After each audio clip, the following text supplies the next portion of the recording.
Welcome to the Las Vegas Money Show. I'm Matt McCall, 2017, here with Matt Hougan, Inside ETFs CEO. Thanks for joining me, Matt. Thanks for having me, Matt. So let's talk a little bit about these leverage ETFs. I know we've talked about this probably over the years, and people still don't quite get it. They're not quite sure what they're for. They just see the potential of big returns. They don't look at the potential downside. How do you view them right now? So they're very powerful, very sophisticated tools. You know, they are tools that promise to deliver 2, 3, now there's rumors of even 4 times the return of a market index. So if S&P goes up 2%, that 4 times would go up 8%. Of course, if S&P goes down 2%, you're down 8%. The important thing about levered and inverse products is they're designed for short holding periods, right? There's an issue that over time they compound. So while it's true if the S&P goes up 2% tomorrow, that fund will be up 6% if it's a 3X fund. If it goes up 2% over the next month, you actually don't have any idea, right? The way the compounding works, you can be up,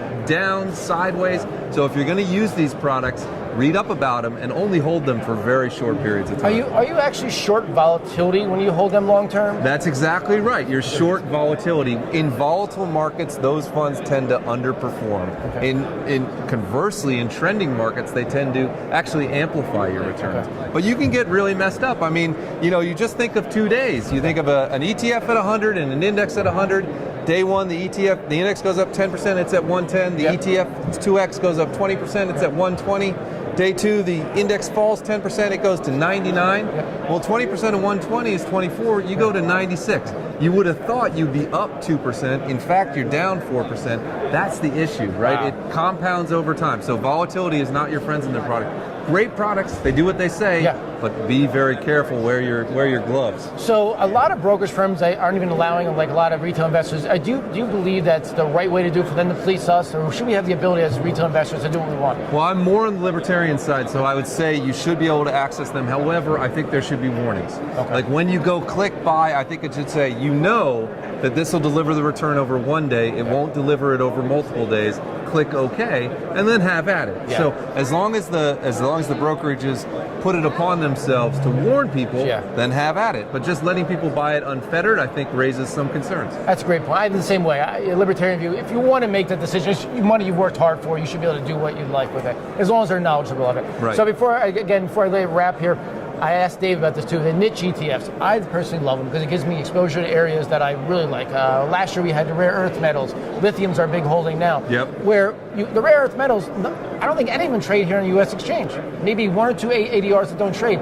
So it gives you exposure to areas you could never have exposure to before. But I know they get a lot of bad press. What is your view on that? Well, I think it's what you're comparing them to, right? The people who give them bad press are taking the lithium ETF and saying it's riskier than the S&P 500. Well, right? But that's the wrong comparison. The comparison is, are you picking lithium because you believe in the trend versus picking a single lithium company? And there's a lot more risk in picking that one lithium company. So can you get hurt using niche ETFs? Yes. But are you more diversified than picking a single stock that you may not know about? Some of these are microcap stocks, very hard to find research on. I think you're much better with the theme. So use them carefully. But the people who complain about them are positioning them wrong in that spectrum. It's not the S&P 500. We knew that, right? But you just have to do your due diligence. All right, one last final word in the ETF industry. What do you see in the next 5 years?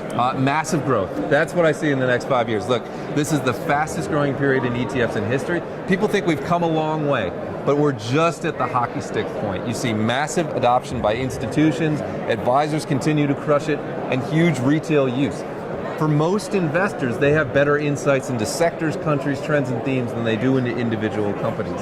And ETFs are a perfect tool, so I think you'll see assets double and double again. I think inside 10 years, they'll be bigger than mutual funds, and I think that'll be good news for investors. That's great news. That's the best news I've heard all day. Thank you so much. Matt Hougan, Inside ETF CEO. Thanks so much for joining us.